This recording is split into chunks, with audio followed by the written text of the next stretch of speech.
ಇವತ್ತಿನ ಈ ವಿಡಿಯೋದಲ್ಲಿ ಆ 51 ಶಕ್ತಿಪೀಠಗಳಲ್ಲಿ ಮಾತೆ ಕಾಮಾಖ್ಯ ದೇವಿಯ ದರ್ಶನವನ್ನು ಮಾಡೋಣ.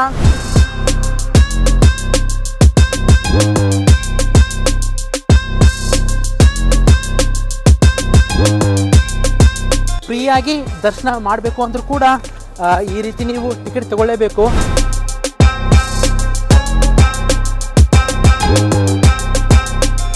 ಸಿಕ್ಕಾಪಟ್ಟೆ ಉದ್ದ ಇದೆ ಇದು ಲೈನು.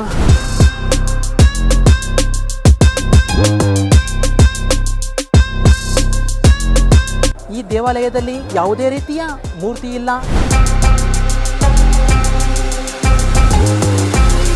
ಜೈ. ವಿಡಿಯೋ ನೋಡ್ತಾ ಇರುವಂತ ಎಲ್ಲರಿಗೂ ಕೂಡ ನಮಸ್ಕಾರ.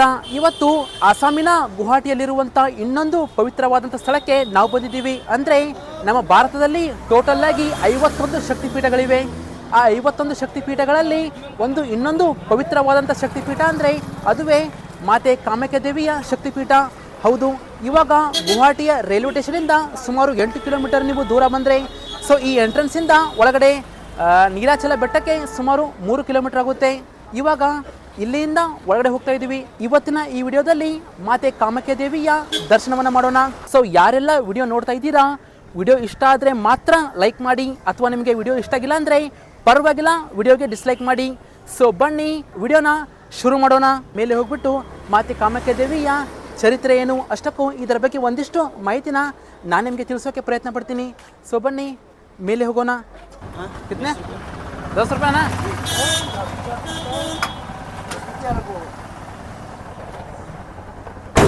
ಎಂಟ್ರೆನ್ಸಿಂದ ನೀಲಾಚಲ ಬೆಟ್ಟದಲ್ಲಿರುವಂಥ ಈ ಕಾಮಾಖ್ಯ ದೇವಿ ಟೆಂಪಲ್ ಸುಮಾರು 3 ಕಿಲೋಮೀಟರ್ ಆಗುತ್ತೆ. ಅಂದರೆ ನೀವು ಆಟೋದವರಿಗೆ 10 ರೂಪಾಯಿ ಅಥವಾ 20 ರೂಪಾಯಿ ಕೊಟ್ಟರೆ ಮೇಲ್ಗಡೆ ಇರುವಂಥ ಸೊ ಟೆಂಪಲ್ಗೆ ನಿಮ್ಮನ್ನು ಡ್ರಾಪ್ ಮಾಡ್ತಾರೆ.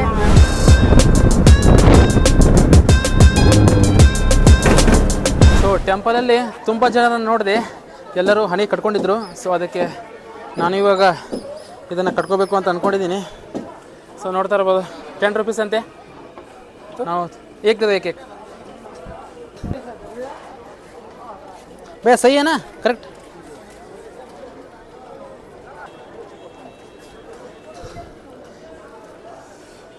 ಜೈ.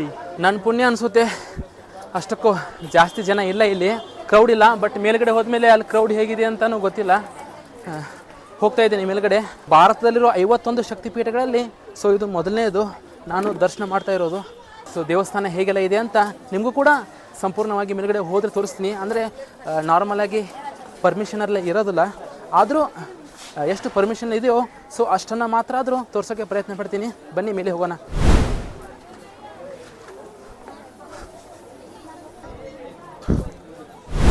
ಗುರು, ನೀವೇನಾದರೂ ಟೆಂಪಲ್ ಒಳಗೆ ಫ್ರೀಯಾಗಿ ದರ್ಶನ ಮಾಡಬೇಕು ಅಂದರೂ ಕೂಡ ಈ ರೀತಿ ನೀವು ಟಿಕೆಟ್ ತಗೊಳ್ಳೇಬೇಕು. ಅಂದರೆ ನೀವು ಹೋಗಬೇಕಾದ್ರೆ ಎಂಟ್ರೆನ್ಸಲ್ಲೇ ಈ ರೀತಿ ಇದೆ. ಇದ್ರ ಒಳಗಡೆ ಹೋಗ್ಬಿಟ್ಟು ನೀವು ಟಿಕೆಟ್ ತೊಗೋಬೇಕು. ನಿಮ್ಮ ಹೆಸರು ಹೇಳಿ ಮತ್ತು ನಿಮ್ಮ ಮುಖ ಅಂದರೆ ಪೂರ್ತಿ ಫೇಸ್ ಸ್ಕ್ಯಾನ್ ಮಾಡ್ತಾರೆ. ನೋಡ್ಬೋದು ಟಿಕೆಟಲ್ಲಿ ನೀವು ನಿಮ್ಮ ಮುಖ ಮತ್ತು ಅದರ ಜೊತೆ ನಿಮ್ಮ ಹೆಸರು ಎಲ್ಲ ಕೂಡ ಬರುತ್ತೆ. ಅಂದರೆ ಹೋಗಬೇಕಾದ್ರೆ ಇದೇ ಜಾಗದಲ್ಲಿ ಫ್ರೀಯಾಗಿ ಟಿಕೆಟ್ ತೊಗೊಳ್ಳಿ. ಟಿಕೆಟ್ ತೊಗೊಂಡ್ಬಿಟ್ಟು ಒಳಗಡೆ ಹೋಗಿ. ಅಕಸ್ಮಾತ್ ನೀವೇನಾದರೂ VIP ಎಂಟ್ರಿ ಹೋಗಬೇಕು ಅಂದರೆ ಅದಕ್ಕೂ ಕೂಡ 500 ರೂಪೀಸ್ ಇದೆ. ಸೊ ನೀವು 500 ಕೊಟ್ಟರೆ VIP ಎಂಟ್ರಿ ಕೂಡ ಇದೆ. ಸೊ ಸುಮ್ಮನೆ ಯಾಕೆ 500 ಕೊಡೋದು ಅಂತ ಫ್ರೀ ಟಿಕೆಟ್ ತೊಗೊಂಡು ಇವಾಗ ಒಳಗಡೆ ಹೋಗ್ತಾ ಇದ್ದೀನಿ.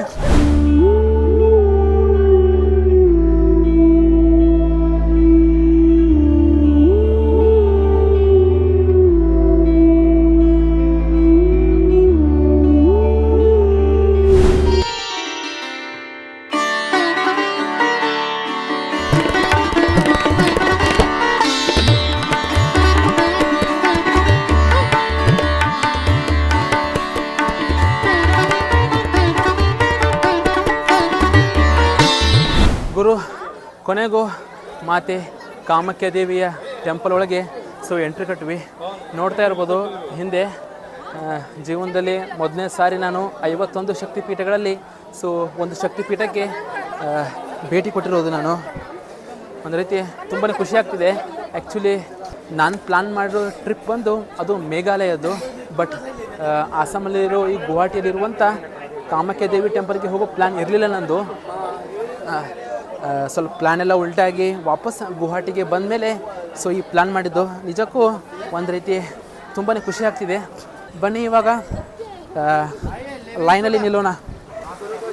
ಸೊ ನೋಡ್ತಾ ಇದ್ರೆ ಇವಾಗ 2:39 ಟೈಮ್ ಆಗಿರೋದು. ಇವಾಗ ಲೈನಲ್ಲಿ ನಿಲ್ತಿದ್ದೀನಿ, ಬಟ್ ಎಷ್ಟೊತ್ತಿಗೆ ನನ್ನ ಪಾಳೆ ಬರುತ್ತೆ ಅಂತ ಗೊತ್ತಿಲ್ಲ. ಸೊ ಮುಂದೆ ಹೋಗ್ತಾ ಹೋಗ್ತಾ ಹಾಗೆ ಜರ್ನಿನ ಶುರು ಮಾಡ್ತಾ ಹೋಗೋಣ. ಗುರು, ಸಿಕ್ಕಾಪಟ್ಟೆ ಉದ್ದ ಇದೆ ಇದು ಲೈನು. ಆಲ್ರೆಡಿ ಎಂಟ್ರೆನ್ಸ್ಗೆ ಬರೋಷ್ಟರಲ್ಲಿ ನನಗೆ ಸಾಕಾಯಿತು. ಸೊ ಇವಾಗ ಲೈನಲ್ಲಿ ನಿಲ್ತಾ ಇದ್ದೀನಿ. ಗೊತ್ತಿಲ್ಲ ಎಷ್ಟೊಂದು ಸಮಯಕ್ಕೆ ದೇವರ ದರ್ಶನ ಆಗ್ಬೋದು ಅಂತ, ನೋಡೋಣ.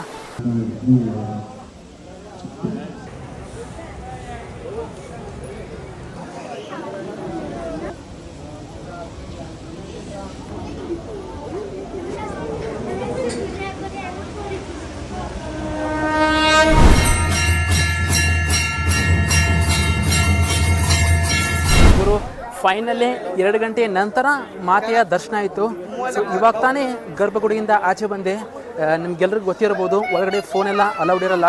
ಸೊ ಒಳಗಡೆ ವಿಡಿಯೋ ಮಾಡೋಕ್ಕಾಗಲಿಲ್ಲ. ಇನ್ನು ಮಾತೆ ಕಾಮಾಖ್ಯ ದೇವಿಯ ಈ ದೇವಸ್ಥಾನದ ಚರಿತ್ರೆ ಬಗ್ಗೆ ಹೇಳಬೇಕು ಅಂದರೆ, ಎಷ್ಟೋ ದಶಕಗಳ ಹಿಂದೆ ಶಿವನು ದಕ್ಷ ಯಜ್ಞದ ನಂತರ ಮಾತೆ ಸತಿಯ ದೇಹವನ್ನು ತಗೊಂಡು ಹೋಗಬೇಕಾದ್ರೆ ಶಿವನ ಆ ದುಃಖವನ್ನು ಸಹಿಸ್ಕೊಳ್ಳೋಕ್ಕೆ ಆಗದೆ ವಿಷ್ಣು ಏನು ಮಾಡ್ತಾರೆ ಅಂದರೆ, ಆವಾಗ ಮಾತೆ ಸತಿಯ ದೇಹವನ್ನು ಸುಮಾರು ಭಾಗಗಳಲ್ಲಿ ತುಂಡು ತುಂಡಾಗಿ ಮಾಡ್ತಾರೆ. ಆವಾಗ ಮಾತೆ ಸತಿಯ ಎಲ್ಲ ಭಾಗಗಳು ಸುಮಾರು ಜಾಗದಲ್ಲಿ ಬೀಳುತ್ತೆ. ಅದರಲ್ಲಿ ಮಾತೆ ಸತಿಯ ಯೋನಿ ಭಾಗ ಅಂದರೆ ಗರ್ಭಾಂಗದ ಭಾಗ ಇದೇ ನೀಲಾಚಲ ಬೆಟ್ಟದ ಮೇಲೆ ಬೀಳುತ್ತೆ. ಹಾಗಾಗಿ ಈ ಸ್ಥಳ ತುಂಬಾ ಪವಿತ್ರವಾಗುತ್ತೆ.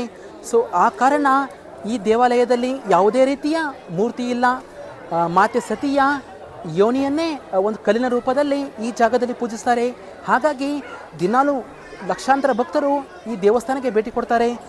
ನೀವೇನಾದರೂ ಆಸಾಮಿನ ಈ ಗುವಾಹಟಿಗೆ ಭೇಟಿ ಕೊಟ್ಟರೆ ಇಲ್ಲಿ ಮಾತೆ ಕಾಮಾಖ್ಯ ದೇವಿಯ ಈ ಮಂದಿರಕ್ಕೆ ಭೇಟಿ ಕೊಡು ಯಾವುದೇ ಕಾರಣಕ್ಕೂ ಮಿಸ್ ಮಾಡಬೇಡಿ. ನೋಡ್ತಾ ಇರ್ಬೋದು ನೀವು,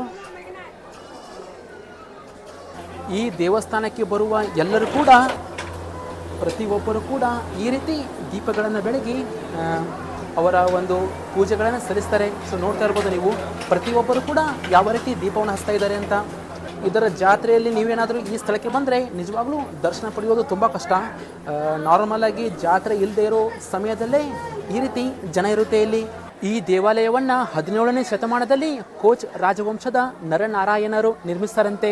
ಹಾಗೆ ಪ್ರತಿ ವರ್ಷ ಜೂನ್ ತಿಂಗಳಲ್ಲಿ ಈ ಜಾಗದಲ್ಲಿ ಅಂಬುಬಾಚಿ ಅನ್ನೋ ಹಬ್ಬ ತುಂಬಾ ಜೋರಾಗಿ ದೊಡ್ಡದಾಗಿ ಇದೇ ಜಾಗದಲ್ಲಿ ನಡೆಯುತ್ತೆ. ಅಂದರೆ ನೀವು ಆಸಾಮಿನ ಗುವಾಹಟಿಗೆ ಆ ಕ್ಷಣದಲ್ಲೂ ಕೂಡ ನೀವು ಈ ಜಾಗಕ್ಕೆ ಭೇಟಿ ಕೊಡ್ಬೋದು. ತುಂಬಾ ವಿಜೃಂಭಣೆಯಿಂದ ಇಲ್ಲಿ ಆ ಜಾತ್ರೆ ನಡೆಯುತ್ತೆ. ನೀವೇನಾದರೂ ಆಸಾಮಿನ ಗುವಾಹಟಿಗೆ ಬಂದರೆ ಮಿಸ್ ಮಾಡದೆ 51 ಶಕ್ತಿಪೀಠಗಳಲ್ಲಿ ಒಂದಾದಂಥ ಈ ಮಾತೆ ಕಾಮಾಖ್ಯ ದೇವಿಯ ಮಂದಿರಕ್ಕೆ ಭೇಟಿ ಕೊಡೋದು ಯಾವುದೇ ಕಾರಣಕ್ಕೂ ಮರಿಬೇಡಿ. ನೆಕ್ಸ್ಟ್ ಇನ್ನೊಂದು ಬ್ಯೂಟಿಫುಲ್ ಆಗಿರುವಂಥ ಪ್ಲೇಸ್ಗೆ ನಿಮ್ಮನ್ನು ಕರ್ಕೊಂಡು ಹೋಗ್ತೀನಿ, ಬನ್ನಿ.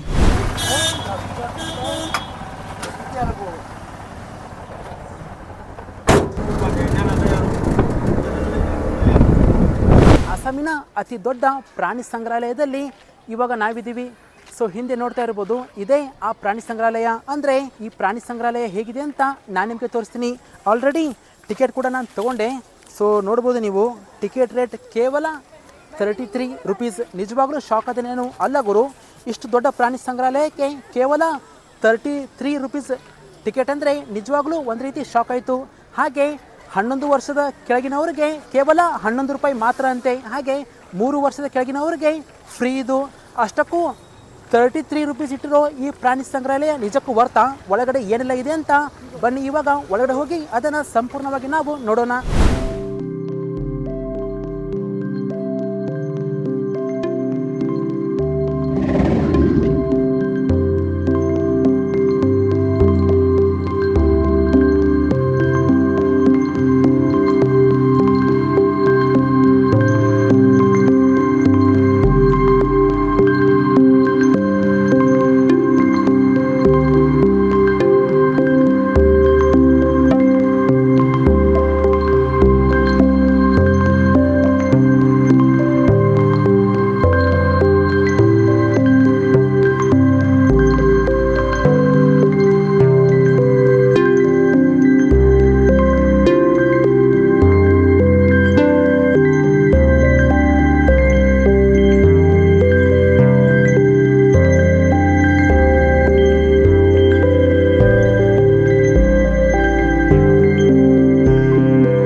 ನಿಜವಾಗ್ಲೂ ಈ ಪ್ರಾಣಿ ಸಂಗ್ರಹಾಲಯಕ್ಕೆ ಬಂದು ಖುಷಿ ಆಯಿತು. ಯಾಕಂದರೆ 33 ರೂಪಾಯಿ ಟಿಕೆಟ್ ಕೊಟ್ಟು ಸೊ ಇಷ್ಟೆಲ್ಲ ಪ್ರಾಣಿಗಳು ಪಕ್ಷಿಗಳು ಎಲ್ಲವೂ ನೋಡ್ತೀನಿ ಅಂತ ಅಂದ್ಕೊಂಡಿರಲಿಲ್ಲ. ನಾರ್ಮಲಾಗಿ ನಾನೇನು ಅಂದ್ಕೊಂಡಿದ್ದೆ ಅಂದರೆ 33 ರೂಪಾಯಿ ಟಿಕೆಟ್ ಅಂದರೆ ಸುಮ್ಮನೆ ಒಂದು ಸ್ವಲ್ಪ ಚಿಕ್ಕಪುಟ್ಟ ಪ್ರಾಣಿಗಳು ಅಷ್ಟೇ ಇರ್ಬೋದು ಅಂತ ಅಂದ್ಕೊಂಡಿದ್ದೆ.